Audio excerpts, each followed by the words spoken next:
동 층이라고 기존에 내가 9억에 산 게 계속 9억일까요? 직방TV 시청자 여러분 반갑습니다. 재개발이신 김재경 소장입니다. 제가 일전에 영상에서 지역 선택하는 방법, 단지 선택하는 방법에 대해서 이야기했었습니다. 간단하게 요약한다라고 하면 일단은 입지는 등급부터 따지고 동일 입지 내에서는 신축, 구축, 그리고 소형, 대형 평수에 따라서 가격대들이 더 올라가는 부분들이 존재한다. 이렇게 정리를 해드렸었죠.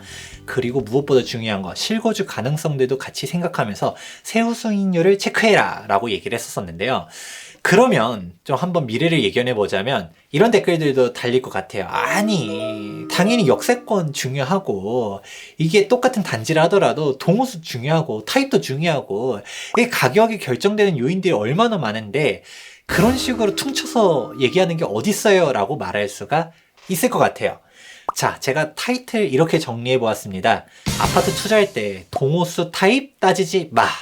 아니, 동호수 타입 분명 중요하고 가격에 영향을 끼치는 건 맞거든요.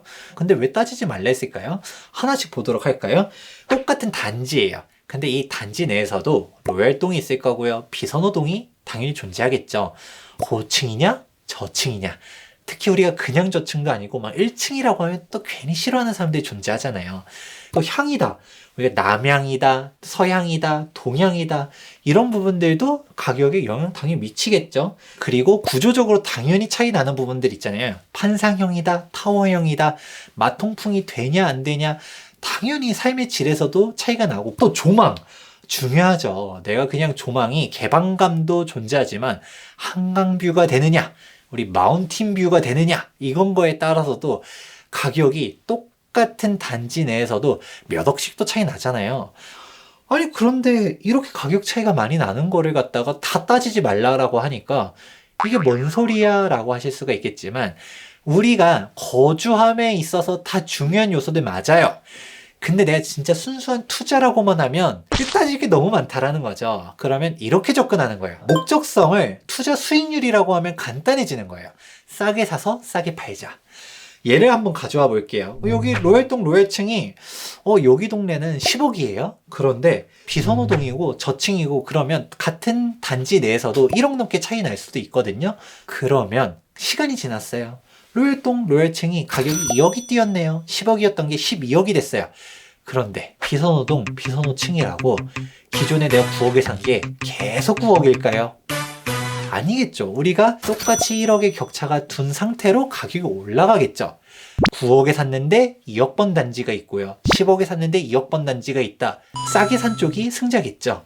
꼭 로얄동 로얄층이어야 돼. 나는 뷰가 너무 중요해 하시는 분들은 뷰를 따져서 가면 되는 거고요. 그냥 초역세권이었으면 좋겠어.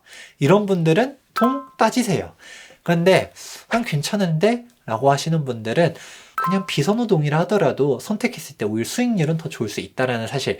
제가 말하는 거는 가격별 차이가 없다가 아니에요. 가격 차이는 존재하지만 이게 투자 수익률로 봤을 때는 꼭 그게 중요한 건 아니다. 오히려 수익률은 못난이가 더 낫다라는 부분도 알 수가 있어요. 투자 금액이 낮게 올라가는데 올라가는 금액대는 비슷하니까. 동호수 타입 따지지 말란 이야기가 이렇게 접근되는구나 라는 부분들을 알 수가 있겠습니다.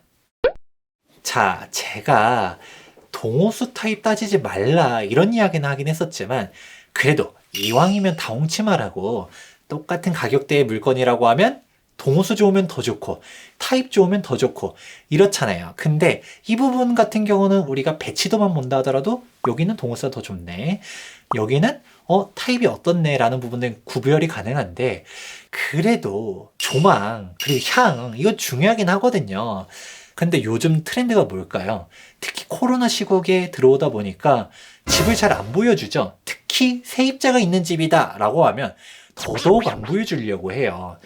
내가 이렇게 아파트 단지를 선택함에 있어서 집을 보면 좋을 것 같은데 이거를 어떤 식으로 판별할 수 있으면 좋겠냐 라는 부분에 대해서는 이번에 직방에서 신규로 제공해주는 기능이 있다고 하니까 한번 참고해보면 좋을 것 같습니다. 자, 직방 어플 한번 들어가 보도록 하겠습니다. 우리가 원하는 지역 한번 가보도록 하겠습니다. 꿈의 단지죠. 반포 아크로리버파크를 우리 랜선 투어 한번 가는 거예요. 3D 단지 투어 클릭 한번 해보도록 하겠습니다.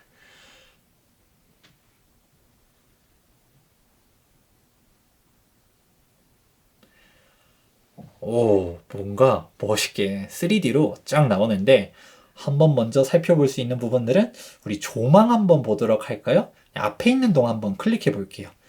106동 우리가 쭉 돌려보면 이 호수들도 종류별로 선택할 수가 있긴 한데 우리는 한번 제일 높은 층 한번 선택해 보도록 하겠습니다. 그래서 우리가 각 방마다 어떤 식으로 조망이 나올까 생각해 볼 수 있을 것 같은데 거실 뷰, 와 이게 한강이 그냥 쫙 나오게 되네요. 이런 식으로 우리가 알 수 있고, 그리고 방에서도 어떻게 뷰가 나오냐, 좀 뒤로도 당겨보고 앞으로도 당겨보면서 뷰가 어떻게 나오는구나 라는 부분들을 알 수가 있는데, 오 살짝 옆에 둘러보니까 저기는 세빛둥둥섬인가요? 하면서 이렇게도 볼 수가 있을 것 같고, 반포 우리가 광장대 다 보인다, 이런 식으로 한강이 시원하게 보인다는 사실들을 알 수가 있습니다. 물론 이게 3D 모델링이다 보니까 우리가 한강뷰의 그 감동을 다 전달받을 수는 없지만, 그래도 개방감이 이렇게 존재할 수 있겠구나 라는 사실들을 알 수가 있고요. 당연히 앞동은 채광이 당연히 잘 될 거예요. 그럼 우리가 여기 뒷동 한번 가운데 있는 동들 같은 경우는 우리가 채광 잘 안 되는 거 아니야? 생각해 볼 수 있겠죠? 그럼 저층을 한번 체크해 보겠습니다. 1층이에요. 그러면 뷰가 있게 되는데 우리가 향이 이렇게 나와 있죠? 그럼 우리가 거실은 어떻게 나올까? 라고 했을 때 한번 여기 밑에 있는 버튼 눌러보면 이제 일조에 대한 내용들이 쭉 나오게 됩니다. 그럼 우리 하단에 있는 부분 보면 시간대에 따라서 빛이 들어오는 우리 여기 선들 보이죠? 어떤 식으로 시간대별로 들어오겠다라는 사실들을 알 수가 있거든요. 그런데 우리가 꼭 한번 눌러보면 좋을 기능들이 있는데, 우리가 채광이라고 말하면 날씨가 좋을 때 여름의 채광을 말하는 게 아니라 겨울에도 어떻게 들어오는가가 중요하죠. 우리가 남동향으로 다시 돌아와서 겨울로 한번 체크해 볼게요. 그러고 좀 뒤쪽으로 해가지고 좀 빼서 플레이를 눌러보면 딱 이제 시간대별로 해가 어떻게 들어오는지들을 알 수가 있습니다. 이렇게 내가 꼭 그 집을 봐야만 알 수 있는 부분들도 있지만, 사실 이거는 집주인님한테 양해 좀 구하고 제가 한번 시간 쭉 체크해 보면서 채광 어떻게 들어오는지 한번 다 볼게요, 이럴 순 없잖아요. 그러면 우리가 똑같은 동의를 하더라도 다 같은 게 아니죠. 층에 따라서 혹은 호수에 따라서 채광이 달라질 수 있거든요.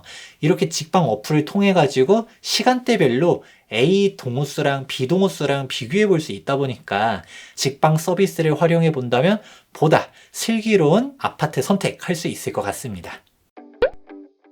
평형, 입지, 연차 외에도 가격 형성 결정 요인들이 존재하거든요. 근데 얘네들 같은 경우도 어떤 식으로 접근해야 되는지 한번 설명해 보는 시간 가져보았습니다. 결국 핵심은 무엇인가요? 싸게 사서 싸게 팔자. 동호수 타입 같은 경우는 같은 가격이면 더 좋은 식으로 가자, 이렇게 결정 내려보면 우리가 위사 선택할 때 정말 좋다라는 부분 다시 한번 정리해 드리도록 하겠습니다.